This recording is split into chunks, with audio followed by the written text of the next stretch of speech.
Number 5. 54 hands. In cartoons, you know, Tom and Jerry, Looney Tunes, that kind of thing, they're always fishing out stock garbage, like a fish skeleton or maybe a boot. And I always thought that was pretty funny. You know, imagine pulling up just a totally random thing out of the water. I imagine it's a lot less funny in real life though, pulling up severed body parts or 54 severed body parts, you know, kind of like pieces of a terrible puzzle. In 2018, fishermen in the Beshyenya channel of the Amur River made a horrifying discovery when they fished up a bag containing 54 severed human hands. I think we can all agree that's probably one of the worst things ever that you could probably fish up. That's gotta be very low at the bottom. At first they pulled up a single hand, and that would have been enough to make this list, and then the fishermen shortly pulled up 53 other severed hands in a little sack. Someone out there is missing a collection, clearly. Now, I don't know a ton about Siberia's wildlife, but severed hands aren't indigenous to Siberia's rivers and lakes, meaning someone put them here. Investigators gave no clues as to who the hands might have belonged to at one point or why they were all discarded in this manner. The hands were wrapped in plastic shoe covers and bandages, and police took fingerprints from the hands to see if maybe they could be traced, maybe they could get some back to their owners. Now, theories about why 54 severed hands in a bag washed up have unsurprisingly prompted a lot of wild speculation. Really, you can kind of take your pick where you want to go with this. Severed as part of some punishment of a crime syndicate, a lone lunatic with a collection, some sort of demonic satanic ritual, or is it something deeply macabre but explainable? Now, a prevailing theory from local police is that the hands came from a medical scenario, and that means amputations, cadavers, students. Does not nearly begin to explain how 54 of them ended up in a bag and then in the river though. And to think they'd probably still be there if it wasn't the right hook at the right time. Weird thing to think about. And if you're looking for way more videos about scary sea creatures, they don't all have to be hands. We got loads and loads more on the channel. We love freaky stuff deep beneath the water. So click through, hit subscribe, make sure you hit that little bell so you don't miss a video. But if you wouldn't mind, do that at the end of this video because I got 4 more freaky things found on the fishing lines coming up for you right now. Coming in at the number 4 spot is this terrifying 16-foot long monstrosity hauled out of the ocean by Chilean fishermen, shocking those who learned suddenly that fish can be 5 meters long sometimes. A clip of the Oarfish was posted to TikTok where it went viral almost immediately. Little fishy fever sweeping up 10 million views. Most people worried this fish might be a bringer of bad times, and there might be an inkling of truth to that. The fish is called an oarfish, and it's thought to be an omen of impending bad fortune, which I understand completely. If I was having a nice day on the water and I pulled this thing out, I would not think that I had been blessed. I would not think that good things were about to happen to me. In Japanese folklore, this fish is sometimes referred to as Ryogo no Tsukai, translating the messenger from the sea god's palace. Linked to the legend of Namazu, a giant sea snake which caused earthquakes whenever it would rise. Now, oarfish live deep in the depths of the sea, really way down there. And there's a theory that they only rise nearer to the surface level whenever there's a disturbance of the tectonic plates. That's the big crust that makes all the earthquakes happen, which would definitely make this fish a bad omen and a bringer of earthquakes, and you understand where the folklore behind it would come from. But here's something for you. The actual oarfish, terrifying as it looks, is a gentle giant. It's the largest bony fish in the whole world, and it isn't much of a predator, so don't worry about it. It looks like it could swoop you up whole. It's not going to. It prefers to swim around hoovering up plankton. They barely even have teeth, actually. And they don't pose a threat to humans at all, unless you consider scaring the heck out of you a threat. And I hope not, otherwise I'd be threatening you guys every single day, twice a day. Coming in at number 3, we have the blue-ringed octopus. This creature is beautiful looking and easily recognizable due to their yellow skin and blue and black rings, but it's one of the deadliest species of small octopus in the ocean, and scientists have even classified them as one of the world's most dangerous animals. To the eye, this creature is beautiful, but their blue and black rings around their bodies change dramatically when they become threatened. Despite only being 5 to 8 inches in size, their venom is extremely powerful and can be very dangerous to humans if they're provoked. If stung, it can result in a number of things such as nausea, respiratory arrest, heart failure, blindness, total body paralysis, and can lead to death within a few minutes if not treated, or could cause drowning due to the results of the venom, and the inability to swim to the surface.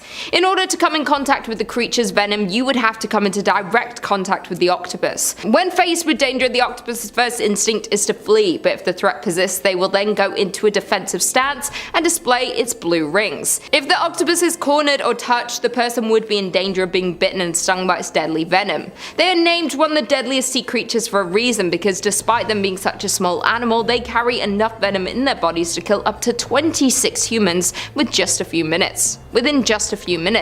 These terrifying sea creatures feed crabs, shrimp, and other small animals. They reside in tide pools and coral reefs in the Pacific and Indian Oceans, from Japan to Australia, and their species tend to only live around 2 to 3 years, but this may vary based on their nutrition, temperature, and intensity of light. Be extremely careful when in the ocean. Be sure to watch out for these terrifying creatures. They would be easy to see due to their bright colours, but if spotted, swim away fast before you get attacked. Coming in at number 2, the box jellyfish. This is a species of jellyfish that usually tops the list of the most dangerous sea creatures in the world, and the world's most venomous creature. At first look, its appearance isn't too threatening, but if stung, it is life-threatening. The sting can result in death in less than 5 minutes. The most recent death from a box jellyfish sting was in February 2021 to a man who passed away 10 days after being stung while swimming at Cape York Beach in Australia. Before that, the last known fatality was in 2007, and total of 79 deaths since the first report in 1883, and that's just in Australia alone.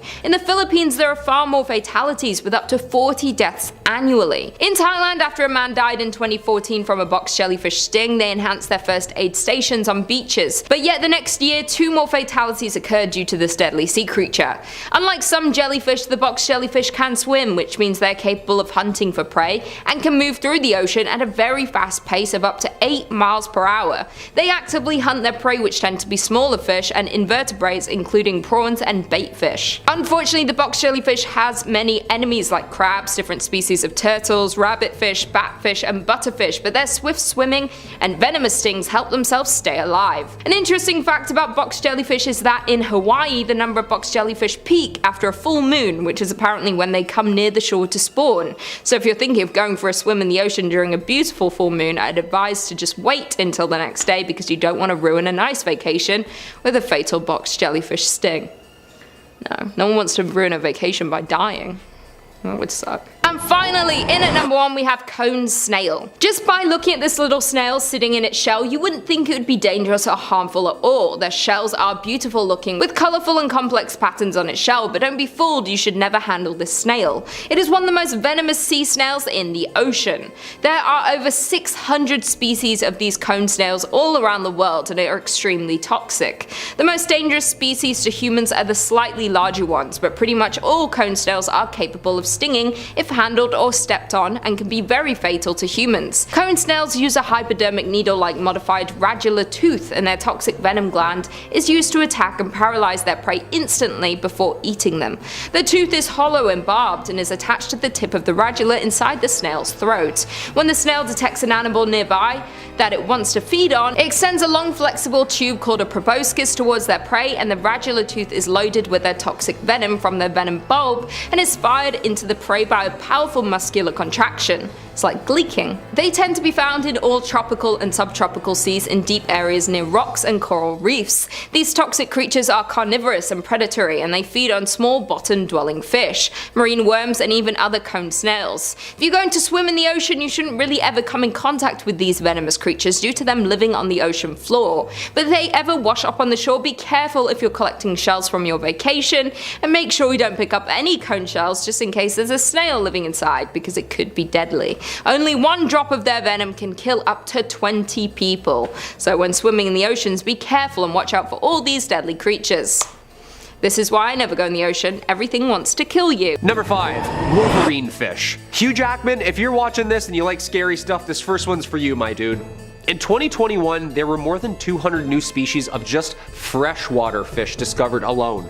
Just freshwater. Hopefully ancestris Wolverine. Okay, that's a pretty badass name. and a badass looking fish. There is no way in hell I'm taking that thing off of a hook with my hands. Are you kidding me? And you wouldn't want to either, because these fishes have strong lateral curved spikes called endontus tucked underneath their gills, which at any time they can extend and jab at their prey with these spiky prong-like claws, hence the name. For those of you who don't know Wolverine, he's an X-Men with claws. It kind of goes hand in hand here, you know? The Wolverine fish is actually a catfish, however, that grows up to only about 6 or 7 inches long. They get their name from both the barbed razor-sharp prongs associated with them and the temper and aggression inside of them. Yeah, so like full-blown Wolverine-style anger. Luckily for us, they live in between rocks found so far in the Brazilian river of Rio Xingu in the lower Amazon that I don't think you're gonna swim into any one of these soon. I feel like that's where the scariest fish are, the Amazon. Also, kind of confusing biologists, so many species and names alike but not alike. Catfish, wolffish, half wolf, half man, X-Men fish. Like every day there's a new fish. Wolverine fish are only herbivores and graze on algae and detritus tucked away deep under rocks, so the likelihood of you just like stepping on one of these are pretty low. Might scare you away from their home, but they won't eat you. Just don't go flipping over any rocks and reaching underneath murky water in the Amazon. That's all I can say for this one. Number 4, alien fish? Well, one magnificent alien fish, Advena magnifica, which translates to magnificent alien, hence the name. No, it's not from outer space or anything, don't panic. Technically, it's not even a fish. This sea sponge literally gets its name because it just looks like E.T. Hey, I didn't name it, they did. To be fair, it does look like E.T. the alien, come on. The long neck, the huge head, the big eyes, it's literally perfect. This year, a new sea sponge was discovered officially. Well, plucked back in 2017, but they're sure now that it's a completely new species. Over 6,000 feet deep in the Pacific Ocean, research team from the Smithsonian National Museum of Natural History came upon a mesmerizing seascape. Dr. Chris Ma of the team dubbed the scene, quote, a forest of the weird. The sea sponge rises up from the seafloor to look exactly onto the direction of the current, mouth open, hoping to swallow up some bacteria to eat. That's sick, just an alien sponge sticking their ET heads out, catching the breeze, hoping for some fast food. Doesn't sound like a bad gig. The 2 holes of the sponge that give it its signature ET eyes appearance are clearly visible on the outside of its head. These holes, technically oscules, serve as openings of which the sponge pumps water out of. The sponge is covered in even tinier pores where the water is drawn into the sponge along with tasty bacteria and other small prey. Just sucked in through small chambers and the water's pumped out through a bunch of canals. Cristiana Castello Branco, the researcher who found this deep-sea gray, explains the importance of this discovery by saying, quote, as all of these organisms are intricately connected, by documenting and describing marine biodiversity, we are building a better understanding of life and the impact of humans on Earth. Yeah, 100% we're all connected. Let's give these little dudes some clean water. How about that, people, all right? No more Mountain Dew bottles just thrown into the lake. Pick it up. In at number 3 we have the pufferfish. There are more than 120 different species of pufferfish worldwide and are mostly found in tropical and subtropical ocean waters. They can range in size from 1-inch long dwarf puffer to the freshwater giant puffer, which can grow to more than 2 feet in length. These creatures are scaleless fish and usually have rough to spiky skin. All have 4 teeth that are fused together in a beak-like form. Pufferfish tend to mostly feed on invertebrates and algae, while larger puffers will even crack open and eat clams, mussels, and shellfish with their hard beaks.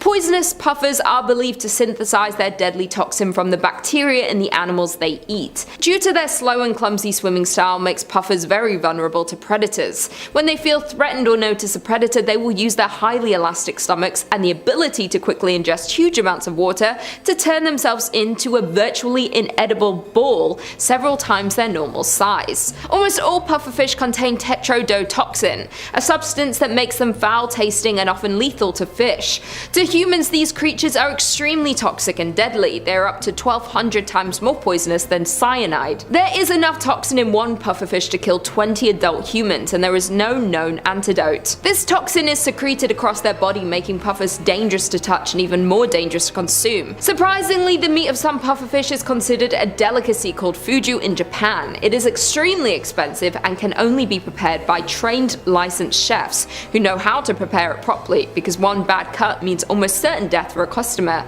Many such deaths occur annually because of poor preparation. In at number 2 we have candiru. This fish is something out of a nightmare. This creature has many scary nicknames such as the toothpick fish or vampire fish. These fish tend to be small, only growing to about 7 inches, but others can grow larger, around 16 inches. Their heads are small with short sensory barbels around it, backward pointing spines on the gill covers, and their bodies are translucent and make it difficult to spot these creatures. They tend to reside in the Amazon, so if you're planning a trip, beware of these creepy creatures if you're going for a quick dip. Not many humans have been attacked, which is good, but those that have, it's been deadly. This scary creature feeds on blood and has been found feeding on the urethras of swimmers. Once it penetrates its victims, it can cause inflammation, hemorrhaging, and even death. The earliest report of the candiru attacking a human was in 1829, then again in 1855, and local Paraguay fishermen stated that it is dangerous to urinate in the water as the fish springs out of the water and penetrates into the urethra by ascending the length of the liquid column. The most recent attack of a candiru to a human was in 1997 in Brazil. 23-year-old man was urinating while thigh deep in the water when he claimed the creature jumped from the water into his urethra.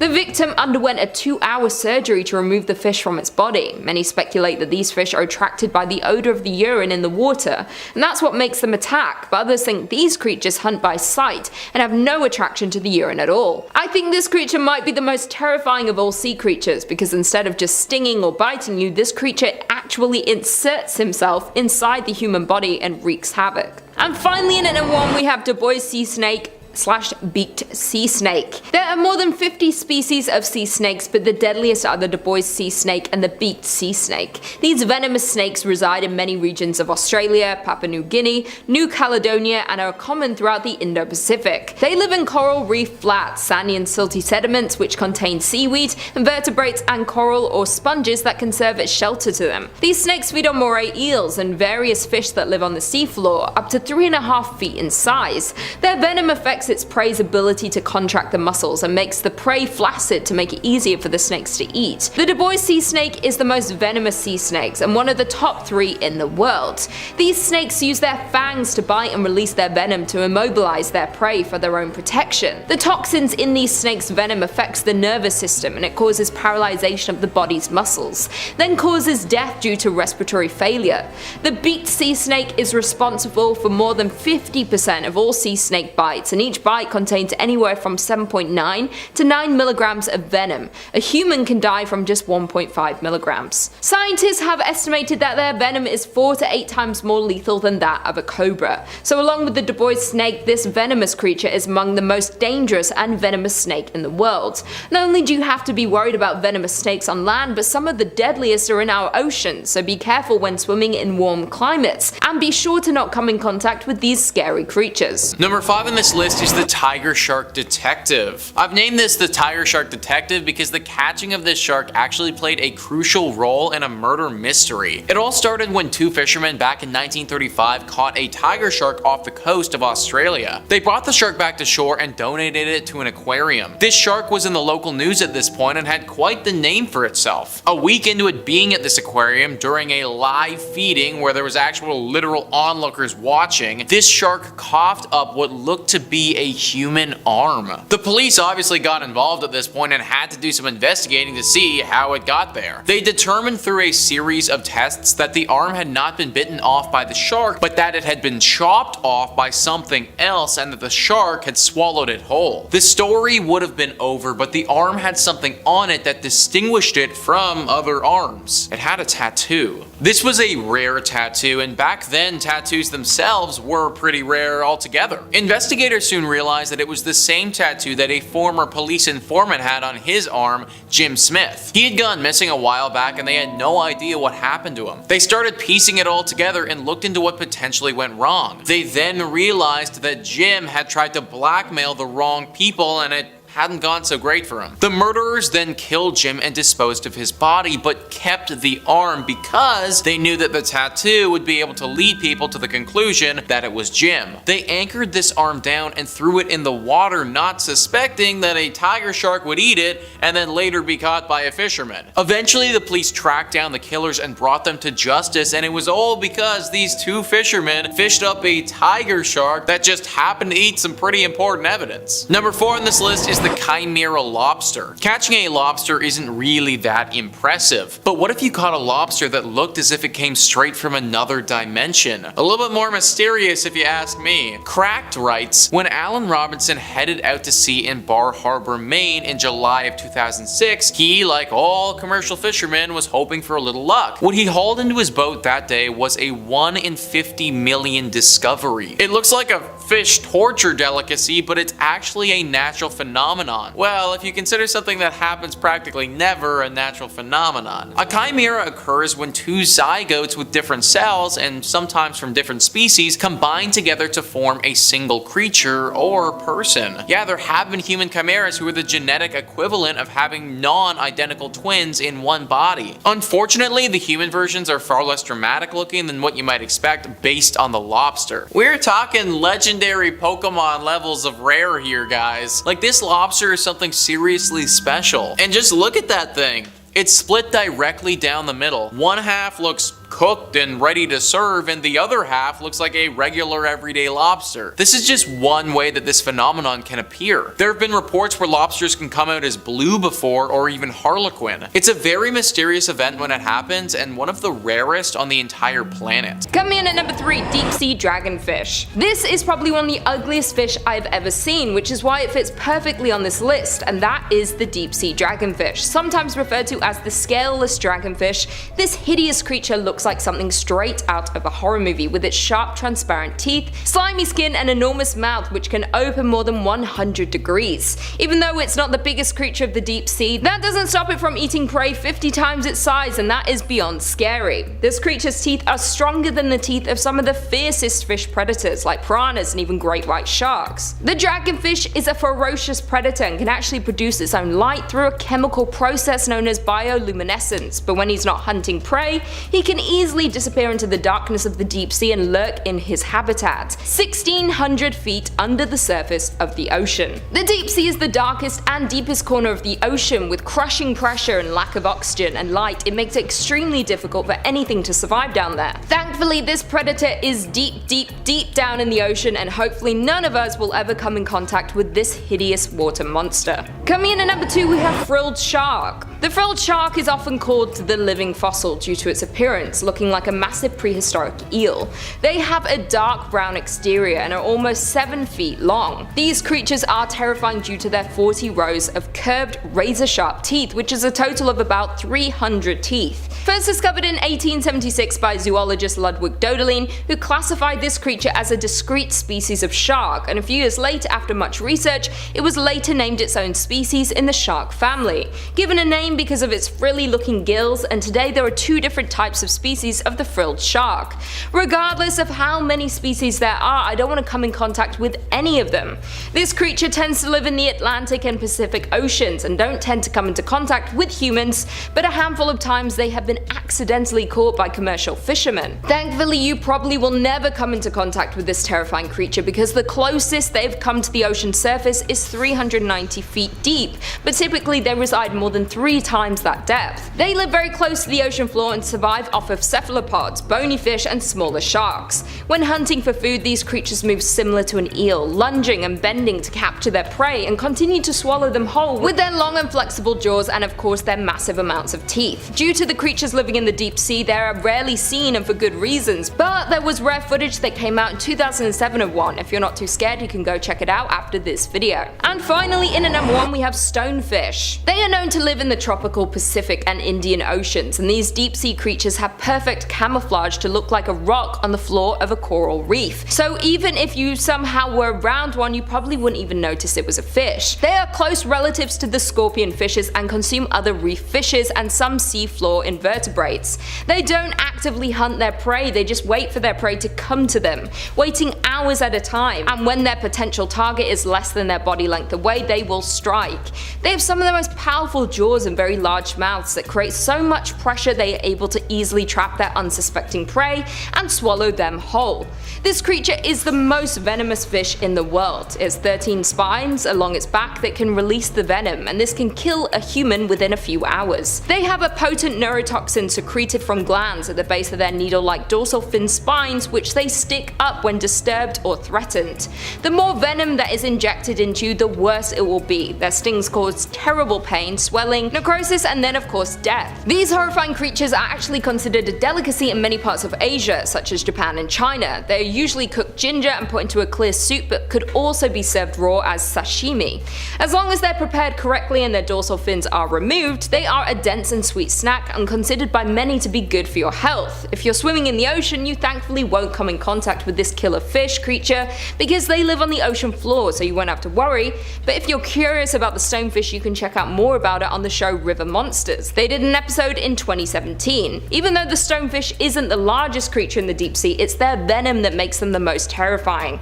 They don't use their venom to catch prey, but it's quite effective when they are threatened and can turn away even the strongest potential predators. Number 5. The frilled shark. Chlamydoslacus ingenius and Chlamydoslacus africana, or better known as the frilled shark and the frilled South African shark, are the two extinct species of shark that swam our oceans. Thank gosh. Well, actually, still kinda do. The frilled shark is considered a living fossil, not just its age and time spent surfing the coast, due to its primitive eel-like physical trait, the brown color, the jaws, 8-foot body, and the way its fins, spine, and head move under the water are common in ancient serpents and water creatures. So this thing is like an eel-serpent-shark hybrid. Yeah. Little jarring, commonly referred to simply as the frilled shark because of its 6 pairs of gill slits at its throat. It swims amongst the Atlantic and the Pacific Oceans, usually in deep, dark, murky waters of the outer continental shelf and upper continental slope. These deep dive sharks usually live and sleep near the ocean floor. Okay, that's a good sign, of course. They live on a diet of cephalopods, smaller sharks, and even swim to the surface at night to feed what's floating atop on the surface. When hunting, the frilled shark moves like an eel, bending and slithering to swallow prey with its long and flexible jaws, which are equipped with 300 rows of recurved needle-like teeth. So am I just gonna snorkel into one of these things any day now? Well, good thing is they're really hard to find. Like, really hard. Usually caught by accident in commercial fishing nets, usually at depths anywhere between 50 and 1,000 meters. So unless you're free diving at night, you should be okay. Yeah, they like it deep and dark. I'd say these things are already scarier than the Meg. It's like a shark but an eel-snake hybrid with a shark head and shark-size teeth. That sounds a bit scarier. Well, I mean, the Meg preferred warmer, shallower waters, so maybe this one's a tie. I don't know who's snorkeling 2 miles deep, but it's certainly not me, okay? In my opinion, I'd take a large great white over this dinosaur-looking thing slithering after me any day. Number 4. The Fangtooth fish. Ah yes, the Anoplogaster cornuta, or commonly known as the Fangtooth. I wonder why. Though they spend most of their time in the deep, common fangtooths are known to migrate towards the surface at night. Sorry, the fangtooths are known to migrate towards the surface at night. That is the scariest sentence I've ever said. Dude, these are way scarier than this giant ancient shark. Like, all the scariest things come out at night, you notice that? And root canals, but they're usually done during the day. The word megalodon is Greek words meaning giant tooth. I'd take big teeth over this thing chasing me around any day. Thankfully though, this guy is only about 1 foot in length. Okay, that's not so bad. The fish has a mouth that are full of long snake teeth, perfect for hanging onto its prey as they shake. The lockable jaws ensure that, although thrashing may occur, the fangtooth's teeth are locked clamps that effortlessly swim with dinner in its mouth, just getting dragged deeper and deeper down, wiggling and can't move, trying to run for their lives. Well, swim for their lives. And fish of any size. I'm sorry? Yep. Any size. Common fangtooths have been recorded at depths of about 5,000 meters, so whatever lives down there, it's game on. Look at this thing. I was scared of sunfish and seaweed brushing up against my legs. This thing swimming by me, this thing? It looks like a night terror in itself, stalking their preferred prey of crustaceans and, of course, other fishes the same size. Common fangtooths are more active than many other deep-sea fish and seek out food for meal and sport rather than being purely ambush predators eating when they're hungry. That's terrifying. Packing up for the long winter, huh? Their huge mouth and very long teeth ensure that they are able to attack prey and actually hold on while they relocate them to a deeper, darker spot where they can kind of take their time on the meal. I've swam with sharks. In my opinion, this thing's way scarier. Like, eating small critters running around the ocean floor? Sure, but also imagine eating something the same size of itself with teeth? No problem? Slowly devouring it, bite by bite? Yeah, that's way scarier, come on. Just reattaching itself every bite? Taking you along for the free ride? Yeah, that's horrifying. Number 3. Umibozu, translating to sea priest, is a yokai appearing in Japanese folklore. It's depicted as a large, shadowy figure looming out of the water, appearing to sailors, breaking the ship as it rises, and demanding a bucket from whatever unlucky sailor happens to cross its path. Maybe it's got a leak in the roof. There's some differing opinions onto what the origin of the Umibozu is, as there's no specific origin to its legacy or one tale we can point towards. But it's generally agreed that the origin is that they are the spirits of priests who were thrown into the ocean by villagers for one reason or another, and because these priests have had nowhere to lay their bodies to rest, their spirits inhabit the ocean and take the form of a dark specter, haunting and taking retribution on unfortunate souls in the waters. I'd never heard about this creature until researching it for this video, and I've got to say it has got some fantastic folklore. You really should do yourself a favor and look up Umibozu after. The Umibozu rising from the sea and asking if you've got a bucket for it is hilarious. Like it's more of an annoying roommate than a sea monster asking if it can borrow something. Folklore says the Umibozu would cling onto the hull of the ship and shriek at the sailors, sinking them down. The Umibozu's weakness? The smell of smoke, apparently. So if you're looking to get rid of one, light some sage up, I guess, or light something. I'm sure that's very easy to do when you're on a wooden boat in the water. Now, squaring up against the Megalodon. This one, I actually do feel like it could go either way. The Megalodon, giant shark, Umibozu, scary specter. But I am going to give the edge to Umibozu solely because I don't know if it's got an actual tangible physical form or if it's just a shadow monster. You know, Megalodon can't really bite through shadows, I don't think that's one of its powers. As well, I could really see Umibozu pulling that little trick, you know, hanging on to the side of the Meg, asking for a bucket, and then the Megalodon, who presumably doesn't speak any languages, not understanding what's happening, gets dragged down to the bottom of the sea, never to be seen again. Number 2. Scylla and Charybdis. Scylla and Charybdis are sort of like a wrestling tag team duo as far as mythical sea monsters go. They worked in tandem, hounding opposite sides of a narrow strait of water, and famously clashed with the Argo Odysseus, made famous in Homer's Odyssey. The first beast, Scylla, was described to be a dragon-like creature, having 12 feet, 6 long necks, and atop each neck was a head full of razor-sharp teeth. Sailors unlucky enough to pass through Scylla's territory were swooped from their vessel and swallowed whole before they'd even know what would happen. That doesn't sound so bad, you know, all in an instant. There's some speculation that perhaps the original Scylla was a very dramatized account of sailing through an underwater reef, which would definitely provide some explanation as to why a writhing mass of limbs and teeth would be shredding through a ship's hull. But Scylla is only one half of this dynamic duo, the Robin to Batman, and the other half is Charybdis. Charybdis is a little harder to describe, as it has no agreed appearance. In the original myth, the Odyssey, Charybdis presents itself as a whirlpool, savagely swirling around, creating the tides and pulling passing ships into their doom. Maybe it's just a little camera shy, and it lets its more handsome sibling take a lot of the front-facing business. However, of the two, it could be argued that Charybdis was the more dangerous of the two, as during the Odyssey, Odysseus chose to sail his ship closer to Scylla than Charybdis, figuring that it was wiser to lose 6 men to lose the entire ship. Very wise guy. Now, the Megalodon. Drop out of this one before you even try. A one-on-one is one thing, but a duo battle against a whirlpool and a 6-headed dragon? Save yourself the embarrassment and just clock out and go home. Number 1.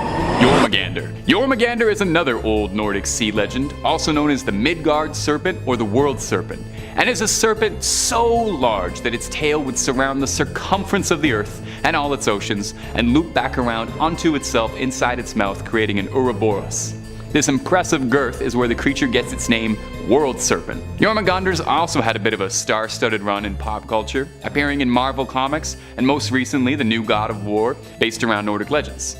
Jormungandr is fairly central to Nordic mythology, as it was said that when the creature would stop biting its own tail and release it from its jaws, it would be one of the signs of Ragnarok, and the creature would thrash its tail and the seas would rise up and flood Midgard, the Nordic term for their realm. There are several notable myths detailing Thor's many encounters with Jormungandr, and his various attempts to overpower the beast and to slay the mighty serpent, although as the myths go, he was never quite successful.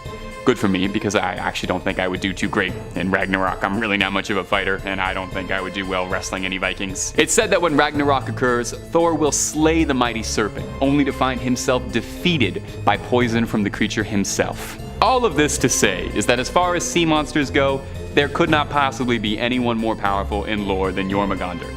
All this beast has to do to initiate the end of the world is to take its tail out of its mouth. The Megalodon wouldn't be able to challenge this thing. It would literally be over before it began.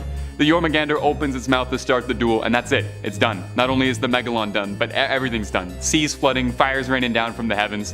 How could there possibly be a more powerful sea monster than this? Unless they update the Nordic myths at all, I doubt anything will ever top the legend of the Jormungandr. Coming in at number 5, we have the striped surgeonfish. This fish is beautiful to look at, but beware to never cross paths with this creature. This species reaches about 38 centimeters in length and weighs only a little over a pound. Much of the body has black edged blue and yellow stripes, and the top of its head is striped with yellow. These fish have sharp forward pointing spikes on its spine and are extremely poisonous and are often referred to as knives. Along with the scary nicknames this creature has, it actually gets its name surgeon because of its sharp, angular, scalpel-like tail, and is sharp enough to easily cut you. These fish are very territorial, with the large male defending a feeding territory and a harem of females. The adults may also school, and they gather during spawning. The fish eats mostly crustaceans and algae. It's so aggressive that it might try and corner or bully members of its own species to get the best resources. Not only are they aggressive with their own species, but they display the same behavior to fish outside of their species. The surgeonfish is a fast swimmer that can swim up to 25 miles per hour and can live up to a whopping 20 years. These scary creatures dwell in the shallow parts of the ocean, where the reef crests are located and often found in tropical oceans like the Indo-Pacific Ocean and Northern Great Barrier Reef. So if you're going to be swimming in the tropical oceans on vacation, be very careful of this creature. Don't be fooled by its beauty and stay far away, because it will defend itself and its spawn at all costs and can infect you with its venom. Scientists believe that the world's seas hold around 1,200 of these different venomous fish species, and that they injure an estimated 50,000 people per year, so beware and stay away from the striped surgeonfish. In at number 4, we have sea slugs. These are again a beautiful creature to look at, but you will need to stay far away from them. Sea slugs have an enormous variation in body shape, color, and size. Most of them tend to be partially translucent, and their often bright colors imply that these animals are under constant threat of predators. But the color can serve as a warning to other animals of the sea slug's toxic stinging cells or offensive taste. Some sea slugs eat prey that contains poison or venom, and instead of killing the prey, these slugs store the poison and release at predators for its own protection. Another disturbing fact about the sea slug is that they are cannibals. They are known to eat each other. They may eat a dead sea slug or attack a live one to eat it. Not only do they feed off their own, these creatures also eat plankton, algae, and jellyfish.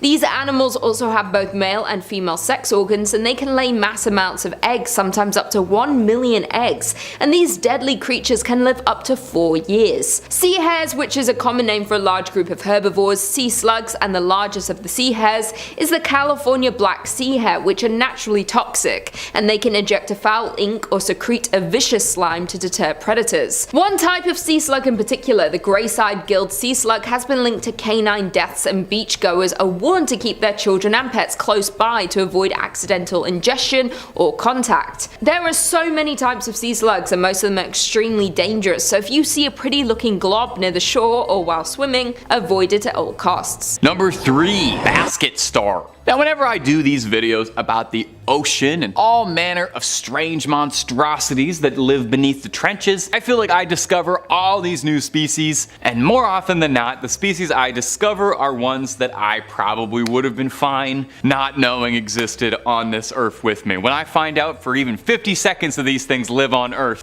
puts the fear of God into me. Makes me understand that I could die. Look, I like ocean creatures fine enough, but whenever we do these videos, I just think about how they feel, and I can't imagine our next creature would feel pleasant. This horrible little bundle of spaghetti is called a basket star. It's a very ugly looking fish. I'm sorry, basket star. I mean not to pass judgment, it's just that you're ugly. Maybe a basket star came up on your TikTok timeline recently when an angler from Singapore caught this strange creature and posted a video of it, gaining viral traction as we all all came to gawk at the weird tentacled creature. The angler, one Ramlin Same, caught the basket star on one of his usual fishing spots off Pulau Ubin. The creature was writhing and wriggling with what looked like more than 100 wiggly little appendages. Ugh, it looks like all the stuff that collects at the bottom of the sink, you know? Looks like if you put your finger in that, you'd never get it back. I just don't like looking at it. At the time, he thought at first that it was just a bit of seaweed being pushed around by the waves, and when he pulled it up, he thought that possibly the creature was an alien, which I totally get. If I pulled this thing out of the water, I would be calling the FBI. Now, while that would have been pretty cool, it's just this freaky little critter. Now, because they're deep sea creatures, it's rare that humans get to see basket stars up close or study them, which is what made Ramlin's catch all that much more interesting. We actually don't know a ton about these bizarre little creatures. But the other thing that made it so interesting is just because, come on, look at how weird this little pile of noodles is. That exists. That exists on the same planet as you. Number 2, a giant prehistoric skull. Generally, when you're going fishing, the goal is to catch a fish, maybe even 2 fish if you're getting wild. So imagine the surprise when you find a prehistoric skull on the end of your line. Raymond McElroy, no relation to the podcast Empire, and his assistant Charlie Coyle were shocked to discover a massive heaving elk skull with a gigantic pair of antlers on the other end of their hook. According to scientists who carbon dated it, the skull dates back nearly 11,000 years. Now, shockingly, the water they were fishing in was only about 20 feet deep when they discovered the elk skull. You'd think someone would have tripped over it in 11,000 years or dug it out by now, but hey, fate works in very mysterious ways that I don't claim to understand or try to. I can try to imagine pulling a giant skull out of the water though. Charlie Coyle was shocked by it, saying, "I thought it was the devil himself. I was gonna throw it back in. I didn't know what to do with it." At the very least, hanging it up as living room decor, man, above the fireplace, above the mantle, it would go great. Now, the skulls and the antlers of the giant elk once belonged to an extinct ancient species known as the Megaloceros giganteus, and I know I'm gonna end up making a bunch of videos about the Megaloceros the way I did the Megalodon and the Titanoboa. It's entirely possible. This species has been extinct for nearly 11,000 years and was one of the largest species of deer to ever trot around the world. How it ended up in a lake in Ireland, get caught by a pair of fishermen, kind of above my pay grade.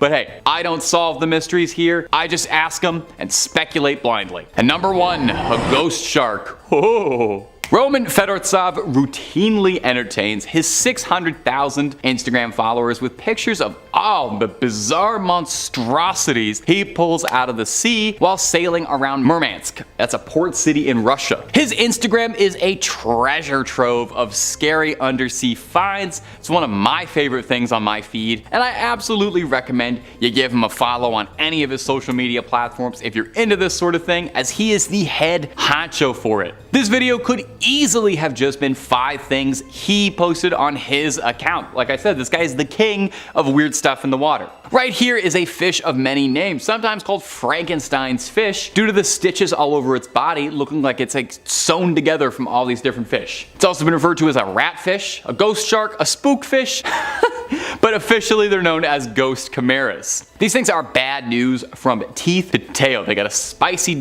They do not have a spicy dorsal fin. They might taste amazing, but I doubt it. I mean, look at the fucking thing. They have a spiny dorsal fin that's poisonous to the touch. It's got a mouth of rat-like teeth that helps it grind down anything it catches, crushing its prey in its jaws. Now, it usually goes after delicious things like crabs and prawn, so the rat teeth help pulverize tough shells. You're not really supposed to eat the shells, but it's a fish. Nobody told it that. It also makes for a very handy nutcracker. Now, these little predators also have an inherent ability to detect the electric fields produced by other creatures. I'm just reading fun facts off a Wikipedia page. I wish I even knew the littlest bit about biology, because that makes this fish sound magic. I didn't know fish had like electricity. I should have paid attention in school. Too late. Now I'm here. Now I'm reading YouTube. I could have had a different career. Now, I think as a little treat while I reassess my life and my career path, we ought to have a slideshow of just a bunch of Fedortsov's weirdest catches. We'll do a little lightning round of some freaky sea critters, and I'll react to them. We'll have fun. It's gonna be a great way to end the video. We're all gonna laugh. All right, here we go. Ready? Ready? Baby, that's a face not even Mother Nature could love. I don't mind this one. I wouldn't touch it, but I like it. I like it, the cut of its jib. I'd play cards with this one.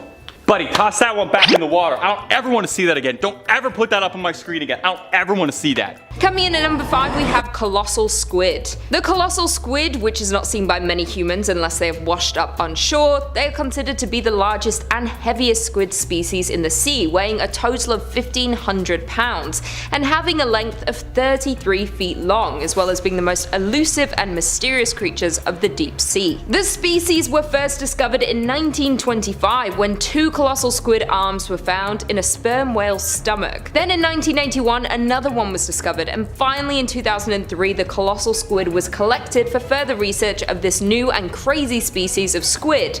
But to this day very little is known about this deep sea creature. These squids are also known to have the largest eyes out of the entire animal kingdom, being larger than a human head. Unlike other squid species, have hooks on their arms which are very muscular and strongly attached to their arms, and it's said these hook-like things are used to help the squid hold and immobilize struggling prey. Sounds like a horror movie death to me. Due to them being so far down in the sea, little is known about them and their behaviors, but what is known is that they prey on sperm whales. Yes, these creatures are fearless. They see a massive whale and say that's breakfast, which is terrifying. Only a few have been caught, and those couple that have been put on display at the Museum of New Zealand in December 2008. So if you're planning a trip to New Zealand, I would definitely suggest going to see this massive specimen, because the likelihood of you coming into contact with this squid while swimming is slim to none. But then again, why would you ever want to get close to this thing while going for a swim? Coming in at number 4, we have Atlantic wolffish. The Atlantic wolffish comes with a lot of nicknames, otherwise known as the Atlantic catfish, sea cat, wolf eel, ocean catfish, sea wolf, and the most fitting, the devilfish. Their blue-like appearance makes them stand out from many of the other fish species in the deep sea. Besides their unique appearance, wolffish actually naturally produce antifreeze to keep their blood flowing due to their extremely cold environment. One good thing about these scary creatures is that they help control the crab and sea urchin populations, which tend to get out of hand quickly and can have a negative effect on the health of a marine system. They have several fang-like teeth in the front, followed by 3 more rows of teeth inside their powerful and crushing jaws. Even their throats are armed with serrated teeth. If that's not terrifying enough, they can grow as long as a fully grown human is tall, so about 6 feet give or take. Their diets consist of large hermit crabs, starfish, crustaceans, large whelks, and sea urchins. These hideous creatures are known for their quick strikes and even quicker kills, because being a part of the deep sea community, it's a fish eat fish world down there, and thankfully we are safe from them up here on land. In fact, the numbers of Atlantic wolffish in the US are actually depleting due to the overfishing, and according to the National Marine Fisheries Service, they are currently considered a species of concern. If you're an avid fisher in the Atlantic Ocean, try to steer clear from these creatures and let them do their own thing. Number 3, bulldog fish. Catfish, Wolverine fish, now bulldog fish. When are we just gonna have a fish, you know? The bulldog fish, or the Xenactinus oryx. That sounds like a Decepticon, doesn't it? Xenactinus oryx? Roll out. Well, it's Autobots. Never mind. This thing can truly teach a new dog some old tricks. Like 90 million years old tricks, because our newest discovery is actually a really old one. Extinct, thankfully. You wouldn't want to haul this thing up in your net. The Dino of the Week blog states that some of the longest bulldog fish ever may have once even measured up to 6 meters long. Yeah, that's like a regular sized shark. The bulldog fish fossils may be quite valuable as well. A fully intact, complete framed specimen sold for about $110,000 at Sotheby's auction house. Is this the reason fish and chips are so expensive nowadays? Like, what's going on here? This scary dude roamed the warm, shallow waters of the Western Interior Seaway that split America in 2 halves during the Upper Cretaceous period. Distinguished by their heavy, bony skull and armed to the tooth with teeth like a nightmare, last year, Andy Moore, a local fisherman, made a discovery while taking part in a fishing competition in Nebraska. When he brought his kayak over to free his line, he first thought that it was a skeleton of something that had recently died, so he just returned back to his tournament. He contacted the sheriff's department after the tournament, worried, and they got back to him saying it was his lucky day. Dude, imagine just reeling in a 90 million year old fish during a fishing tournament. Like, I hope he won. That's definitely first place, isn't it? Oh, Andy? Oh yeah, caught a 90 millioner, yeah. Number 2, the barreleye fish. Tubular eyes, bro.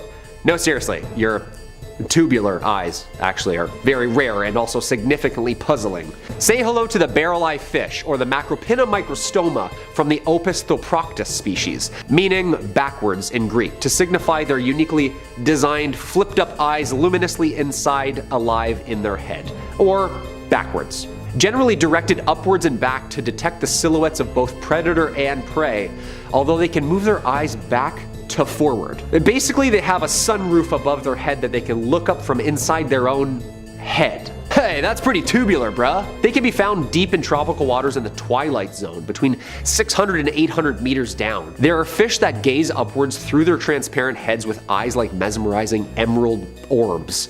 These domes are huge spherical lenses that sit on a pair of long silvery eye tubes, hence its common name. The Barreleye fish has a green tint over their eyes, which even acts as kind of like a sunglasses to help them track down prey in any sort of lighting. There is literally nowhere to hide, even for a bioluminescent fish. Barreleyes are one step ahead the entire time. After years of only seeing dead, net-caught specimens, in 2021, Bruce Robinson with the Monterey Bay Aquarium Research Institute in California and their high-def cameras finally got a pretty good look at these dudes using remotely operated vehicles. Dude, these are apparently really rare. Side note, is this how fish are evolving? Like their heads are becoming see-through all of a sudden? Because this is terrifying. Like imagine a shark with a sunroof. Number 1, the snapping shrimp. This little guy, the snapping shrimp, aka the pistol shrimp, aka mussel in the alphidae family. Sounds like a mafia family, doesn't it? Hey, I'm a pistol shrimp with the alphidae family, who's asking? This little thing can literally create a sonic boom under the water right before and as it's attacking you. That's not scary at all. It's so fast you literally don't even know what's happening due to the stun alone and how fast it is. You won't see it coming, you might hear it coming. This thing's sound is that big, it creates a sonic boom. We know nothing, Jon Snow. Like, they're apparently found in coral reefs and oyster reefs. These pistol shrimp hit their prey at over 100 kilometers per hour. In doing so, a large air bubble is created, and because this Mike Tyson shrimp is so quick with the jab, the following pop is around 200 decibels. It has a punching hand and a claw hand, like a jab and a cross. The sound stuns their prey first and resembles sticks breaking or cracking of a knuckle under the water. But don't panic, not in any lakes or freshwater, they live in tropical seas. They're usually muddy green or orange in color, usually only about that big. Scientists found that actual light is produced when the bubble pops due to the high temperature and pressure under the water. They're the only ones so far that can do this. I mean, this is pretty sick. And also pretty terrifying. The knowledge that fish are starting to learn how to flashbang other fish like they're clearing a room in Call of Duty, dude, that's where I draw the line. I'm not going swimming anymore at all. Coming in at number 5, we have Titan triggerfish. These fish are known to be quite aggressive to their prey, and they tend to bite divers who come too close to their nests. These fish are among the largest species of triggerfish, and they are commonly found in lagoons and at reefs deep in the ocean, stretching from Australia to Thailand. Their diet consists of sea urchins, crustaceans, tube worms, and coral. It often feeds by turning over rocks, stirring up sand, and biting off pieces of branching coral. They don't typically feed on other fish, but they've been observed being aggressive and attacking other fish who enter their territory. Along with being aggressive, naturally they get extremely aggressive during the reproduction season when the female is guarding its nest, which is placed in a flat and sandy area and looks roughly cone-shaped. If you dive down and come in contact with the female fish near her nest, it will defend its eggs at all costs, often exposing its erect dorsal spine and swimming rapidly towards you to attack. It is suggested to swim horizontally away from the danger zone rather than going up to the surface right away. Triggerfish can grow up to 30 inches, and their size and oval shape make them very recognizable, along with their threatening looking teeth, and have evolved as an apex predator within their natural habitat. If you're on vacation and are planning to go scuba diving or snorkeling, be careful not to swim near coral reefs because they tend to swim around there, and if you get too close they will attack and bite you. The Titan triggerfish bites are not venomous, they are extremely painful and can cause serious injury. Coming in at number 4, we have flower urchin. Yes, it has a nice name, but it is anything but that. It is considered to be the most dangerous urchin in the world. This urchin has flower-like patterning and are usually a pinkish white to yellowish white colouring with a central purple dot, and that's how it got its beautiful name. They tend to live in coral reefs, seagrass, and sandy environments lower down towards the ocean floor, and it feeds on algae. Bryozoans an organic detritus and can grow to a maximum diameter of 15 to 20 centimeters. They reside from Japan all the way to Australia and in the Red Sea to the East African coast. Flower urchins are among the numerous species of sea urchins known as collector urchins, and they often cover their upper body with debris from their surroundings to camouflage from others. They're usually covered in objects like dead coral fragments, shells, seaweeds, and rocks. If you just simply touch this creature, it can deliver excruciatingly painful stings that can result in hospitalization. It can cause paralysis of the tongue, lips, eyes, and muscles, faintness, difficulty breathing, and the inability to speak. A scientist named Tsutomu Fujiwara, who was once stung by the flower urchin, described feeling like he was going to die. So when in the ocean, beware of your surroundings and make sure not to touch this urchin.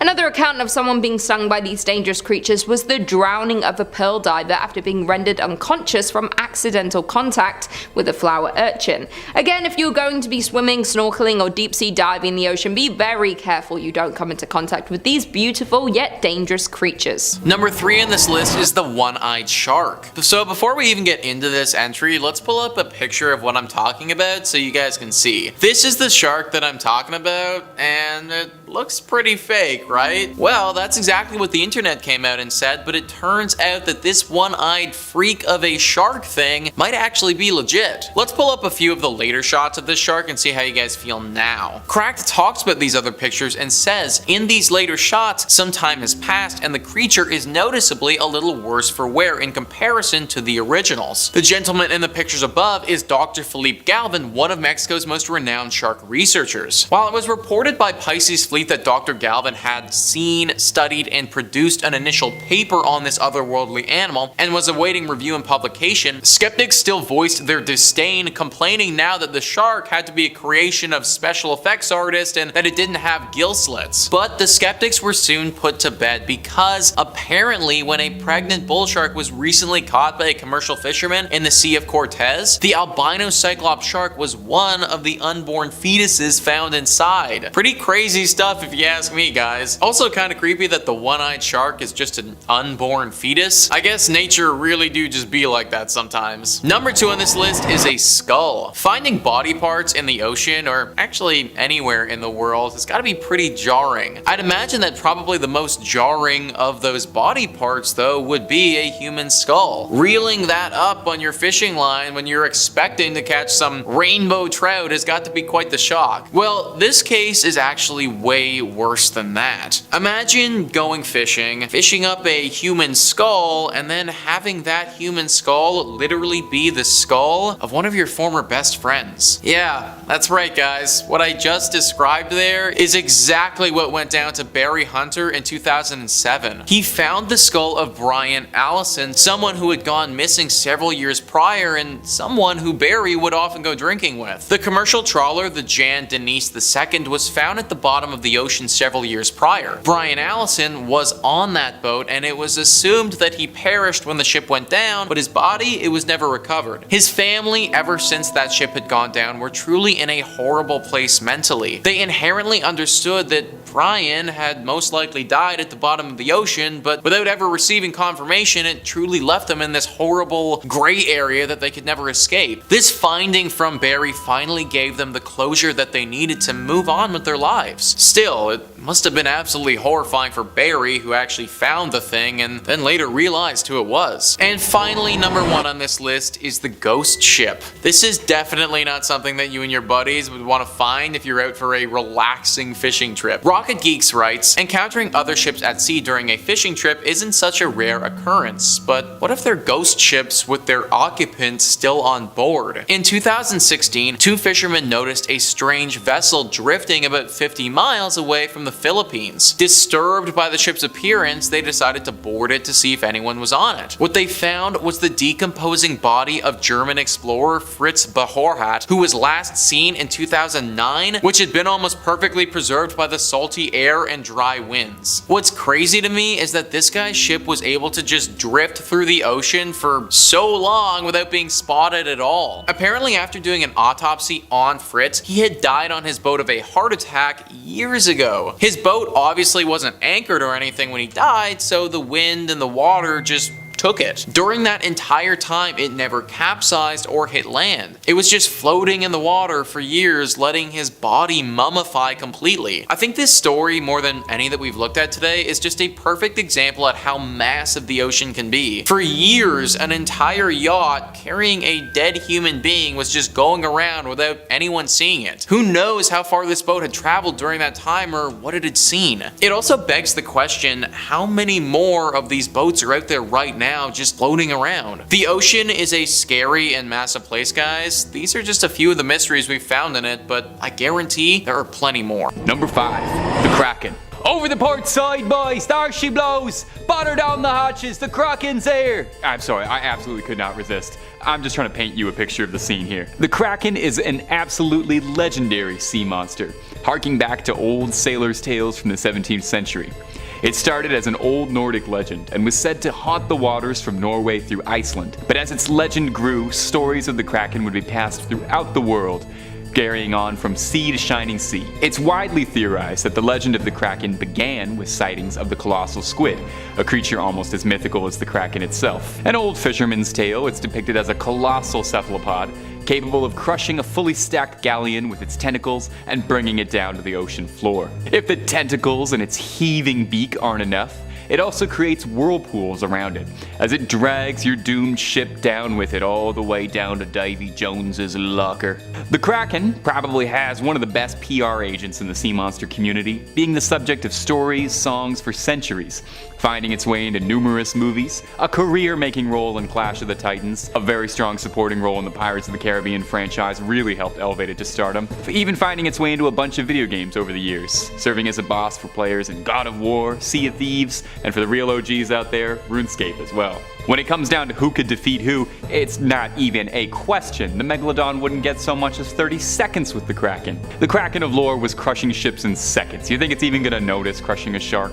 Number 4, the Loch Ness Monster. Now, the Loch Ness Monster is probably the most famous sea creature of all time, and probably one of the most famous Scottish things of all time, alongside William Wallace, kilts, and haggis. It's also one of the world's oldest recurring cryptid stories, with the first reports of Nessie going all the way back to the year 565.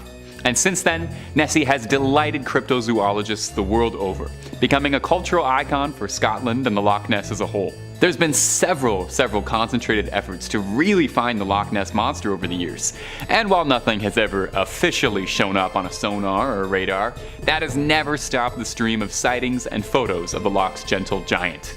Nessie seems pretty benevolent.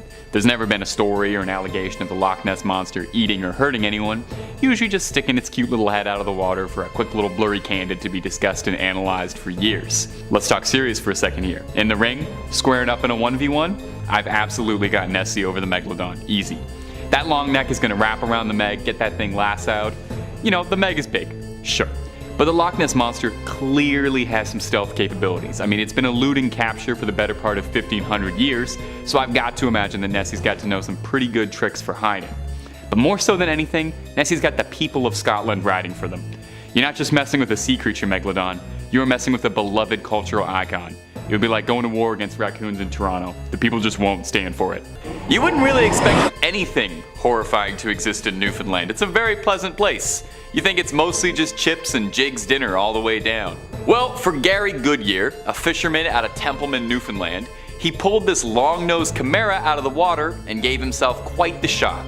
His nets went some 2,000 feet down into the water, where he unearthed this long-beaked mystery fish. When he pulled it up, the crew could not believe what they had seen. It was not at all what they were expecting. I have to include this quote from one of the articles because it's too newfie not to include. Goodyear said, "We're hauling away and by I seen this coming around the roller. I said, good God, what in the heck is that?" Now, when he first pulled it up, he wondered at first if it might have been a platypus because of the impressive snoot on the beast. He described this pelagic nightmare's beak as being very rubbery, like cartilage. No one on the boat had any idea what they had found, so they kept the body of the fish and took it to a local fishery in the hopes that someone could properly ID their mystery monster. Luckily, somebody actually knew, and it got correctly identified as a long-nosed chimera, an ancient deep-sea dwelling fish famous for its green eyes and, putting this gently, its monstrous appearance. The reason that its nose felt like cartilage is because the fish is completely cartilage from nose to tail. It's actually boneless. So this fish is a spineless coward. The creature most likely perished as it was being pulled up. An extreme pressure change from being 2,000 feet beneath the sea gave it a serious case of the bends. Maybe was a blessing in disguise, because I'm not sure I'd want to see this thing alive. I'm not sure I'd want to see it thrashing around on the floor of a commercial fishing boat. I think that wouldn't be good for anybody. Number 2, decorator crab. Our next spot comes to us all the way from Thailand. Some local fishermen in Koh Yao Noi pulled up their nets while fishing for crabs and discovered they'd brought up an alien-looking creature with them that mystified them. They couldn't identify this thing. Take a look at this creepy little crawly. Kinda looks like a spider that's got a good fashion sense, got really into accessorizing. But it almost kinda looks like it shouldn't be moving at all. Like it's just some garbage that got cursed into being alive, or maybe some seaweed that developed sentience. The fishermen were understandably pretty puzzled by this thing, so they decided to post a video of the then unidentified critter, hoping to get some answers, and for once, the internet was actually helpful. The creature was correctly identified as a decorator crab, which is not something I'd heard of before this video, but I am so glad I learned about it, and I am even happier that I can pass it on to you. A decorator crab gets its name for its habit of using whatever it can scavenge around its environment to make into camouflage from predators. Now the really cool thing is that they'll use literally anything they can find. Debris, garbage, they'll even use little bits of other animals in a gruesome manner, like fins or parts of a crab shell. If it can be attached to it in some way, a decorator crab will stick it to itself. They're covered in tiny Velcro-like hairs that allow them to attach their findings easily. I would love having that. It would save me so much time getting dressed. They've been recorded chewing on things like kelp or seaweed to break them down into more easily attachable accessories. Now most of the creatures on this list have been weird and scary and kind of look horrifying, and I'm not gonna lie, the decorator crab kind of looks pretty scary too, but I absolutely adore the decorator crab. It is showing up every other creature in the ocean when it comes to outfits. I love the garbage costume. It's given camp in a very good way. This thing is like a crab Lady Gaga, and I love it. Number 1, ghost shark.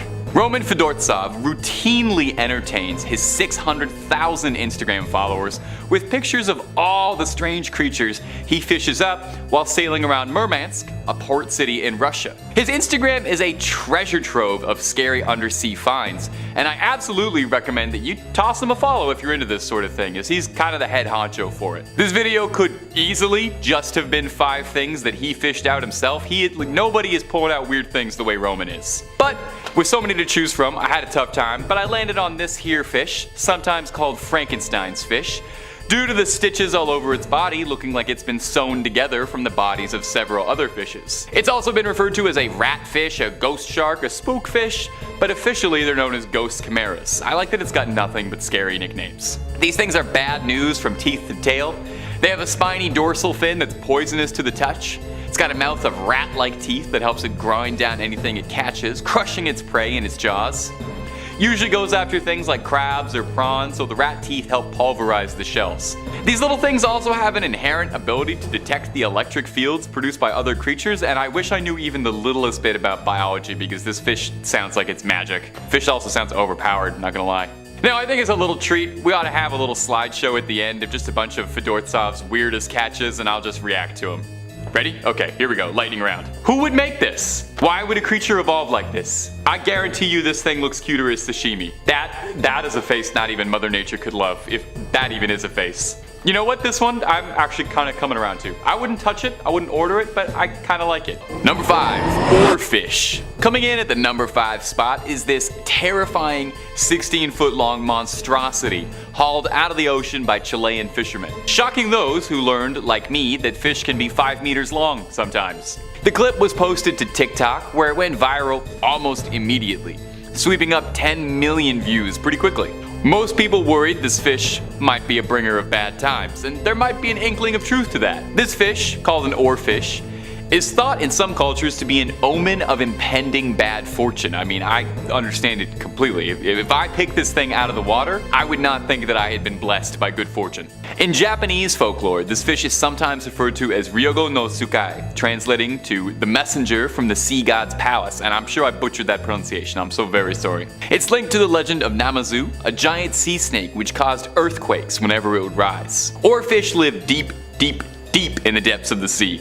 And some scientists theorize that they only ever rise nearer to surface level whenever there's a disturbance in the tectonic plates, which would definitely make this fish a bad omen and a bringer of earthquakes. Now the actual oarfish, once you get aside all the legend, terrifying as it might look, is a bit of a gentle giant. It's the largest bony fish in the world, and it isn't much of a predator, preferring to swim around just hoovering up plankton. They barely even have teeth, to be honest, and they don't really pose a threat to humans. Unless you consider scaring the heck out of you a threat. You want to watch more scary sea creature videos? Well, I got great news for you because we have loads upon loads on the channel. Number 4, green-eyed shark. Now, if the ocean is where all the scariest stuff in the world is hiding, that goes triple for any body of water around Australia, which is home to some of the actual most terrifying entities ever to walk the planet, and swim the planet, and fly the planet. It's where they send the animals that are too hardcore for the rest of the world. An Australian angler, Trapman Bermagee, pulled out this disgusting wretch of a fish, some 2,000 feet beneath the sea. He captioned it, "The face of a deep sea rough-skinned shark." Now, a little bit of a fake Australian accent there, I can't help it. Unsurprisingly, most commenters wanted to point out how disgusting the thing was, which is very similar to what I'm doing now. And usually I'm a sucker for green eyes, but not on this leathery little monster. This thing looks like a baseball glove that came to life. I'm not having it. There's actually a lot of debate as to what this little thing is. Some commenters had suggested that it was a cookie cutter shark, which might sound adorable when you hear that. That sounds pretty cute, but I promise you it is not cute at all. A cookie cutter shark is named that because of its jagged mouth, which leaves cookie cutter like imprints on its victims, just like big holes in anything that it's biting at. However, the fisherman pointed out this wasn't a cookie cutter shark. A cookie cutter shark looks absolutely vile, but in a very different way. A cookie cutter shark looks more like a mole rat that was left in the sun for a few weeks, whereas this thing looks like it was grilled before ever being born. Now, another commenter suggested that this shark could be something called an endeavor spur dog shark, which is a mouthful and a half. Now, whatever the creature is, it goes without saying, I want very little to do with this shark. Number 3, long-nosed chimera. And number 3, the big fin squid. Of the genus Magnapinidae family, the big fin squid, or as I like to call it, this ocean alien with shoulders, belongs to a group of rarely seen cephalopods with a distinctive morphology, meaning they're really weird and rare. Magnapini meaning big fin, of course. The first record of us catching and looking at this family comes from a specimen talismani caught off the Azores in 1907. This was our first look at this bizarre fish, but due to the damaged nature of the find, little information could be extracted and was classified just as a squid. The problem is when you pull these things out of its atmosphere, it just looks like a piece of wet crinoline dress all of a sudden. Don't get the whole terrifying effect, you know? In 1956, a similar squid was caught in the South Atlantic, but during the 80s, 2 specimens were found in the Atlantic, then 3 more were found in the Pacific, and eventually the creatures found a place amongst the books as its own species, entering the family Magnapinidae. Squids. Okay, so it's not actually a squid, but loosely related, like a third cousin of maybe alien origin. This thing looks like it crashed here on an asteroid, I'm just gonna say it, doesn't it? Like there's only 12 of these, not many. The arms and tentacles are the same length. The appendages are also huge and held perpendicular to the body, creating the appearance of a illusion of arms and elbows, giving its trademark alien figure. Most remarkable is the length of the elastic tentacles, which has been estimated around 20 to 30 times its mass and length. Deep sea video evidence puts the total length of the largest specimens at 10 meters long. Yeah, that's 2 trucks. Close-ups of the body and head show us that the fins are extremely large, being proportionately nearly as big as those of a big fin squid. Hence, the comparison. While they do appear similar, no specimens or samples of the adults have been taken out of the water yet, leaving their exact identity, bodily functions, and internal organs a mystery. Awesome. Yes, more mysteries under the water. Alright, I only had really bad night terrors already. Let's just add this in there. Yeah, I'd take a shark swimming with a brain at me rather than this alien thing swimming up to me and just staring at me, trying to understand me for about an hour. Terrifying. Number 2, the gulper eel. Eurypharynx pelicanoides. The pelican eel, or what I just said, is basically a deep sea eel. Like, deep sea. If you've seen the Ridley Scott's Alien film franchise or the Predator universe, you'll know that this thing looks exactly like that. Yeah, am I wrong? But instead of like 8 feet tall, it's only 3 feet tall. Yeah, still terrifying. The pelican eel has been described by many synonyms, yet nobody has been able to demonstrate that more than one species of pelican eel exists. Riding solo, huh? That's creepy. One of a kind kind of deal. It's also commonly known as the gulper eel or umbrella mouth gulper eel due to its terrifying size and function of its mouth. The mouth and jaws resemble a pelican's gulp, hence the name. The morphology of the pelican eel can be difficult to describe because they're so fragile and oddly shaped that they become damaged when they're pulled out of the deep sea's immense pressure. We can't just swim all the way down there and take pictures, you know? The pelican eel's most notable feature, its mouth, which is much larger than its body, like 5 times the size. The mouth is loosely hinged and can be opened wide enough to swallow a fish 3 times its size. This thing has like a lower mandible of a python, just like unhinging it before dinner. The lower jaw is hinged at the base of the head with no body mass behind it, making the head look abysmally huge. It's basically a swimming mouth with a spine, tail, and I think a brain? Yeah, we don't really know yet. With dot-sized eyes, yeah. It usually is always moving too, rarely stationary. It hunts in some sort of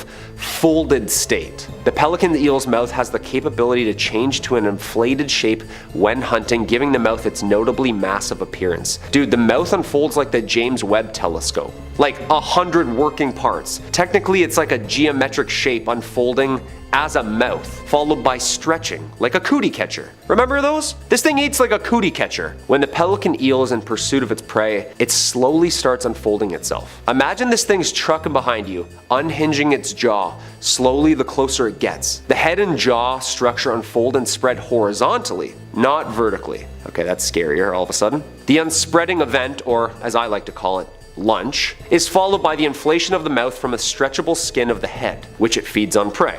Then, water's expelled via the gills. Okay, so it's basically a large strainer, and after it eats, it blows itself out, releases all the water back into the water. Just wrings itself out. Come on, this thing is horrifying. Thank gosh it only eats crustaceans and creepy little crawlies on the bottom seafloor. And number 1, the phantom jellyfish. Stygiomedusa gigantea. I love that word. Commonly known as the giant phantom jellyfish, is a part of the monotypic genus of deep sea jellyfish. Stygiomedusa. With only around 110 sightings in 110 years, it's a jellyfish that is rarely seen. Well, I guess like once a year. I don't know, I'm not really good at math. Believed to be widespread throughout the world, it thrives in all oceans and seas, with the exception of the Arctic Ocean. Yeah, a little too cold for it. The Monterey Bay Aquarium remotely operated underwater vehicles have only sighted the beast 27 times in 27 years. Dude, what's with all the matching numbers? Is this CIA run? A study conducted by the Journal of the Marine Biological Association of the UK revealed info regarding the species and had this to say. The gigantea is thought to be one of the largest invertebrate predators on this planet.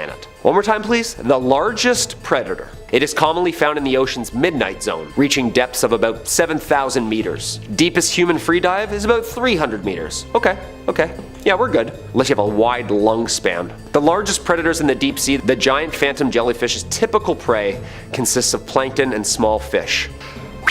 The S. gigantea tends to be dominant in locations with a low productivity system, meaning it deters other predators of fish. Like, it likes it quiet. A shy eater, I'd say. However, when this thing is hungry, it battles squids, eels, and even whales. Okay, never mind.